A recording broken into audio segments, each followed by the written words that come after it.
आज रात मैं आपको एक कहानी सुनाने जा रहा हूँ। नहीं, कहानी नहीं, ये एक चेतावनी है। एक ऐसी चेतावनी जो पीढ़ियों से चली आ रही है। ये वही चेतावनी है जो हमारे बड़े बुजुर्ग सुनाया करते थे।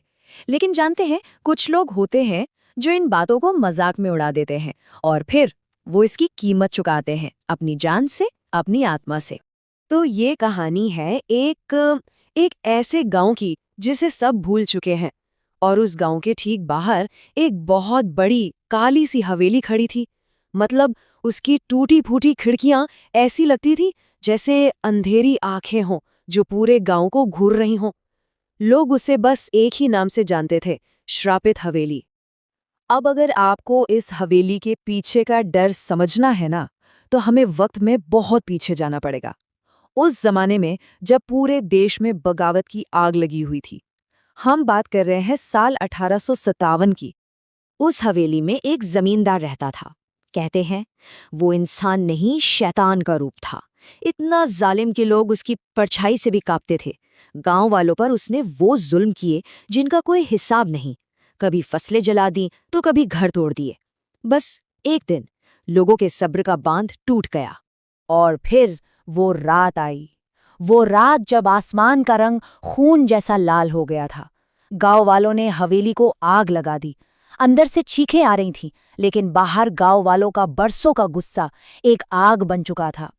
उन्हें लगा कि उन्होंने अपने जालिम से छुटकारा पा लिया, पर वो ये नहीं जानते थे कि उन्होंने एक ऐसी दहशत को जन्म दे दिया है जो जमीन पर हमेशा के लिए बस जाएगी।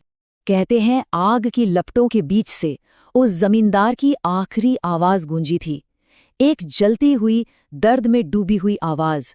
और उन्हीं शब्दों ने उस हवेली की किस्मत पर हमेशा के लिए श्राप लिख दिया। तो चलिए, कहानी को कई साल आगे ले चलते हैं। आज के जमाने में एक लड़का था, अर्जुन। इतिहास पढ़ रहा था और ना जाने कैसे इस हवेली की कहानी ने उसे अपनी तरफ खींच लिया। गांव के जो बड़े बूढ़े थे, उन्होंने उसे बहुत रोका। उसे समझाया, बेटा उधर मत जाओ। उन्होंने उन लोगों की कहानियां भी सुनाई जो वहां गए, पर कभी लौटकर नहीं आए।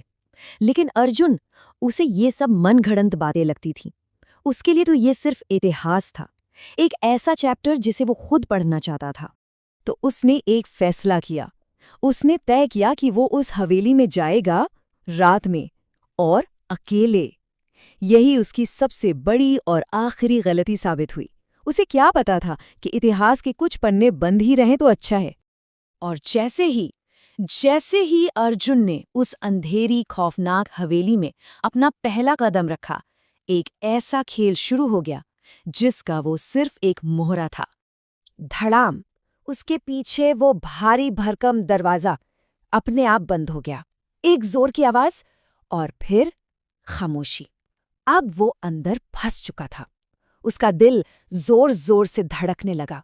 हवा में एक अजीब सी गंध थी, जैसे पुराना धुआं और कुछ सड़ रहा हो। दीवारों पर जलने के निशान इतने ताज़ा लग रहे थे मानो आग कल रात ही लगी हो। और वो बदबू उसकी सांसों में समा रही थी। तभी ऊपर से एक आवाज आई। कोई चल रहा था, बहुत धीरे धीरे, जैसे कोई अपने पैरों को घसीट रहा हो। ठक ठक ठक। उसका दिल तो बैठ गया, पर हिम्मत करके वो सीढ़ियों से ऊपर गया। एक कमरे का दरवाजा थोड़ा सा खुला था। उसने अंदर झांका तो देखा कि एक पुरानी लकड़ी की कुर्सी अपने आप हिल रही थी, धीरे धीरे, आगे पीछे, और उससे चर चर की आवाज आ रही थी। और कमरे में कोई नहीं था। उसकी नजर कमरे में रखे एक बड़े से आईने पर पड़ी, जिस पर धूल जमी थी।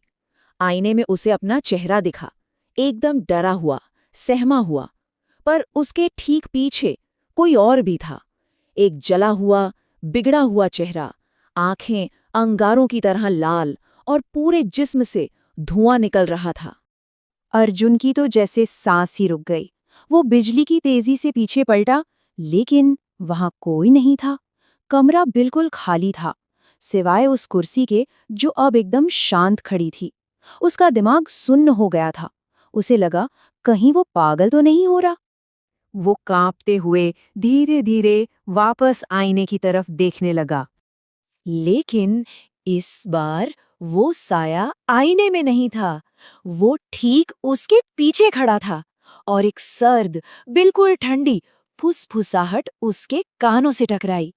ये सुनते ही अर्जुन भागा, दरवाजे की तरफ भागा, लेकिन दरवाजा जैसे पत्थर का बन गया था।